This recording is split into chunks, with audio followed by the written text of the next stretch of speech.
f2.8,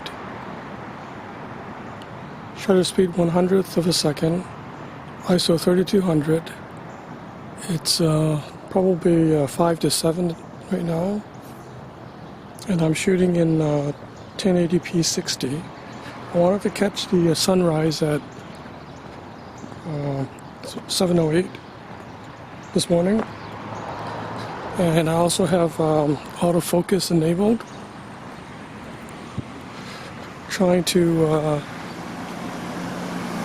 well, everything is red. Also trying to see if the automatic focus is working better at 1080p as opposed to 4K.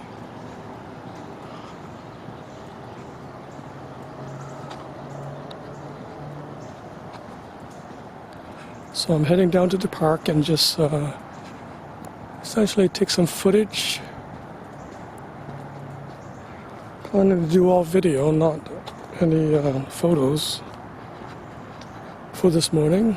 I really wanted to catch the early morning light to see how that turns out. It's really quite different. Also, it could be noisy with ISO at 3200. Right, that's the other thing I didn't mention.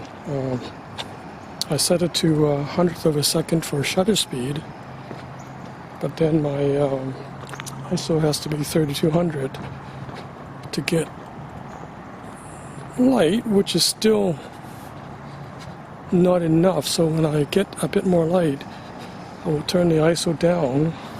Well, I'm using manual exposure at the moment so I can control realistic light as opposed to being light boosted, which would be the case if I went aperture priority.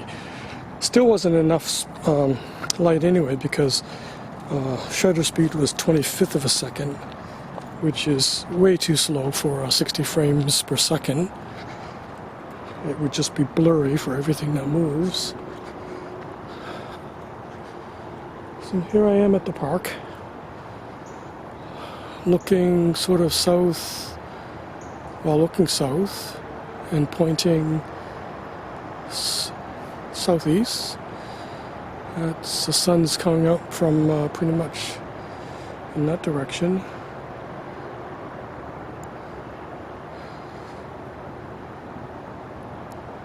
Actually, looking at the sky now and pointing it this way, exposure is actually up, so ISO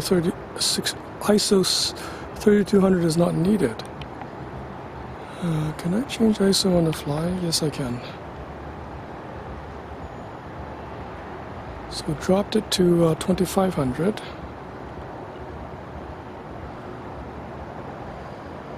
Which is still overexposed, so I'm going to change the shutter speed to 1/25th of a second, which is the recommended for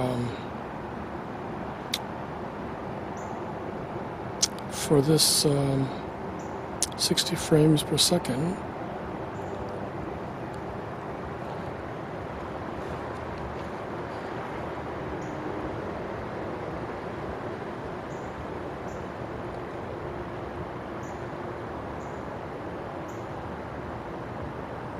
Okay, continuing on with 1080p 60, and all the settings are the same. Still at f2.8, 125th of a second, ISO 1000. And the exposure is kind of tending towards, well, right now it's actually showing the proper exposure, so it's pretty good. Plus I'm also pointing down at the ground. So I've changed the gimbal to a full follow mode. I wanted to take a look at these tire marks. It looks like somebody came probably overnight or at some point and took a drive through the park, which is always interesting. Looks like a small car because I'm not even sure how they got through the posts over there, but obviously it's small enough to do so. So those are the track marks. And there's more of it over, well, they took more than one pass, but the the wooden posts are over there, stopping cars from coming in.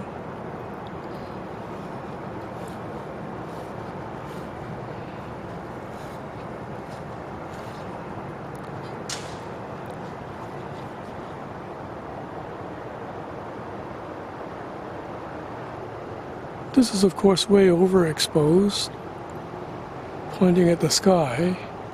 So I think all those clouds are being washed out.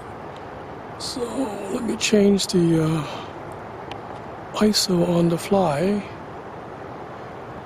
to ISO 400, which is still overexposed, pointed at the sky. Low as I can go, 200.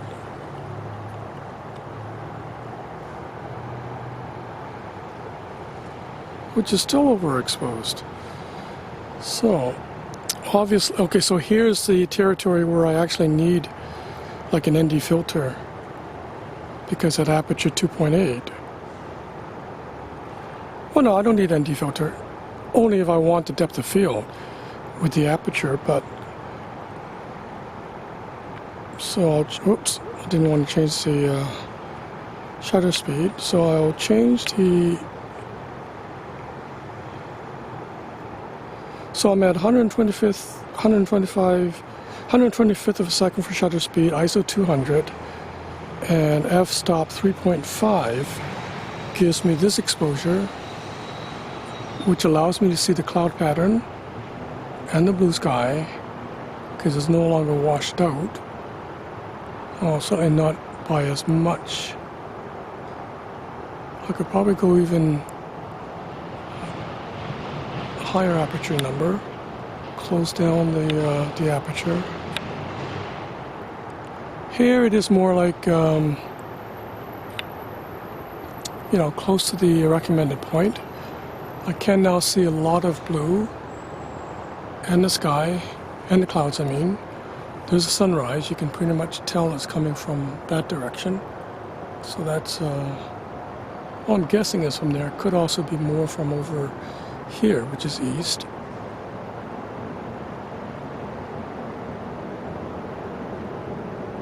This is southeast.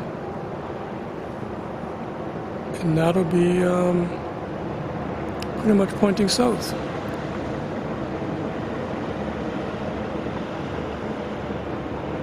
Well, it's an interesting shot with the dark tree line and sky. There's another plane that I hear going by.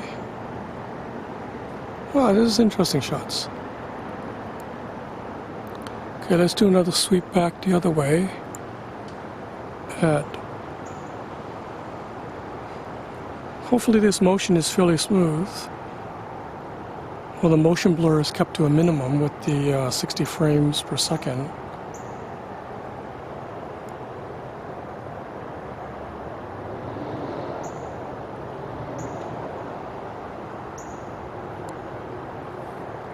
Okay, I'm going to try to do a complete 360. Pointed up. Well, that's a bit underexposed by the exposure meter. Manual exposure might actually make more sense than auto, and I'll have to keep fiddling with it and adjusting it, but it gives a more realistic portrayal of, when it gets into darker areas versus lighter areas. Whereas automatic exposure would give the same exposure. It wouldn't give the contrast between the dark areas and the bright areas, so it's not as realistic. I think this is better to have it manual for this shot anyway, where I do want to show, the contrast. It's 360 rotate around back the other way. Well, that might be a little fast.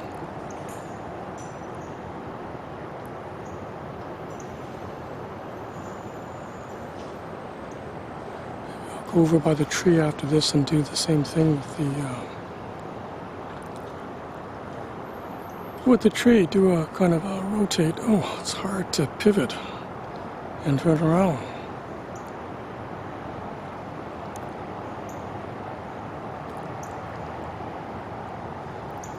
Gonna continue on with the same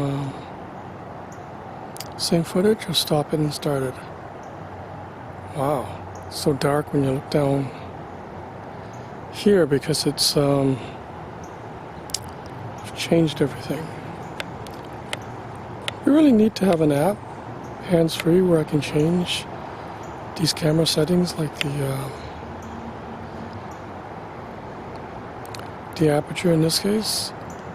Because again, I'm giving priority to the 1/25th of a second shutter speed, and didn't want to mess around with ISO, so I'm using the aperture setting to give me the exposure.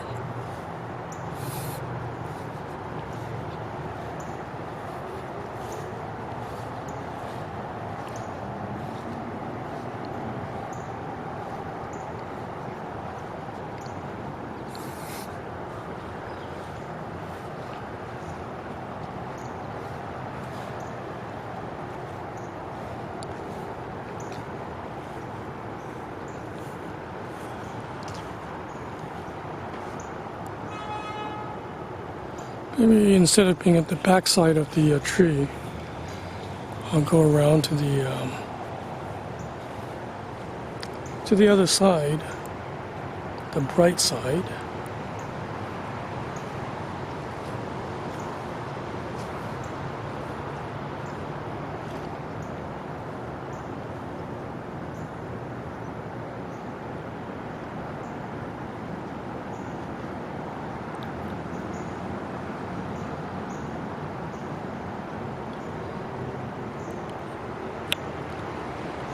Yeah, it's still quite dark, so I back to my maximum aperture of 2.8, which is showing really quite good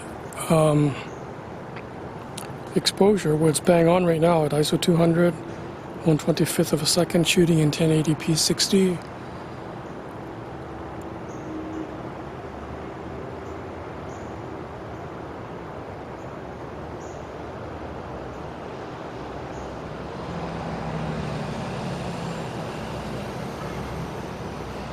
No, let's try to do a walkabout of the tree with this bumpy ground.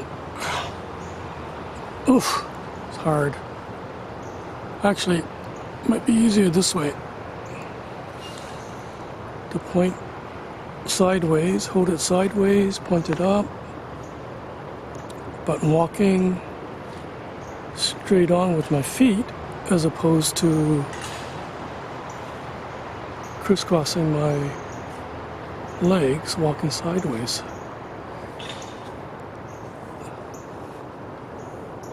It's an interesting shot. Oh yeah, it is an interesting shot. It's hard to walk. Try this way.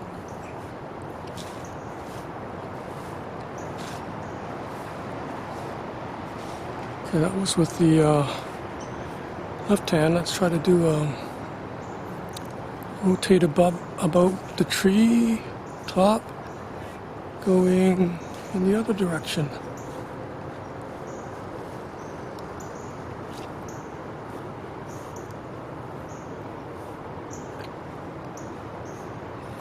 Yeah, I certainly hope the motion is good. The motion blur is good at 60 frames a second, because this could be interesting footage.